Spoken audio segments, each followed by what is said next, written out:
नमस्कार दोस्तों, rock education में आप सबका स्वागत है।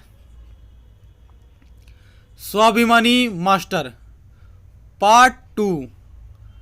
कथा कहानी को पढ़कर आपको अपनी परेशानी और टेंशन छोटी लगने लगेगी। जैसे जैसे कोरोना वायरस नाम की भयंकर बीमारी आई, वैसे वैसे सभी के हालात बद से बदतर हो गए। रविंदर के जो दोस्त और आस पड़ोस के जितने भी लड़के थे, सबके बुरे हालात हो गए। बस फर्क पड़ा तो केवल सरकारी नौकरी वाले पर, वह भी कुछ भी नहीं,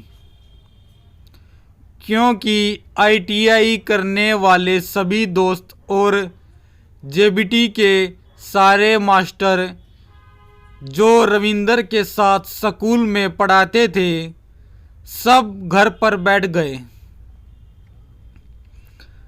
क्योंकि कोरोना वायरस नाम की जो भयंकर बीमारी थी, उसने सबके हाथ पांव होते हुए भी विकलांग बना दिया था। मतलब बात यह है कि वह कोई भी काम नहीं कर सकते थे। और सबसे बुरे हालात तो रविंदर मास्टर के हो गए, क्योंकि ना तो घर में इतना पैसा था कि जीवन की ज़रूरत का सामान खरीद सके, और ना ही इतनी तनख्वाह थी।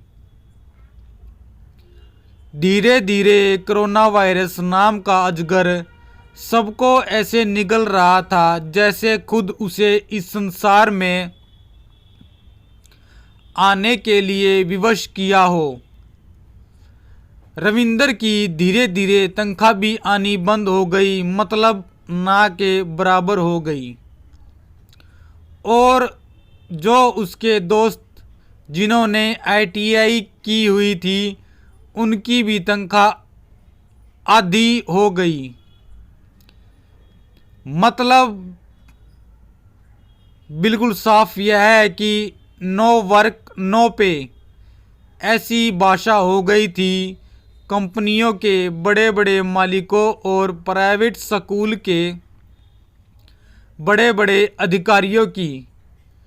फिर भी लोग जैसे तैसे करके अपना ज़रूरत का सामान खरीद रहे थे। बस हालत बुरी थी तो बस रविंदर मास्टर की। अब तो सहारा था तो आस पड़ोसियों और रिश्तेदारों का। रविंदर ने अपने पड़ोस में रहने वाले आईटीआई करे अपने दोस्त दीपक को बोला, तुम मेरी सहायता कर सकते हो। तब दीपक ने हाँ कर दी, परंतु दरवाजे के पीछे से दीपक की माँ सब कुछ सुन रही थी।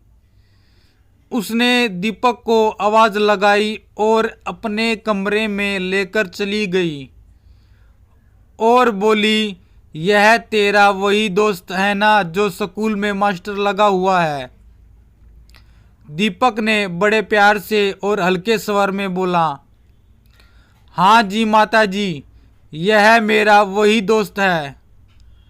अच्छा चलो ठीक है, दीपक की माता ने कहा, और फिर जीभ दबाते हुए दीपक को ऊंची आवाज में बोला, मैंने तुम्हारी सब बातें सुन ली, पर जब इसके माता पिता ने आईटीआई करने को कहा था, जब इसने आईटीआई करने से मना कर दिया, और आज इसके ऐसे हालात हो गए हैं कि नाम जेबीटी मास्टर का, पर खुद के पास पैसे तक नहीं।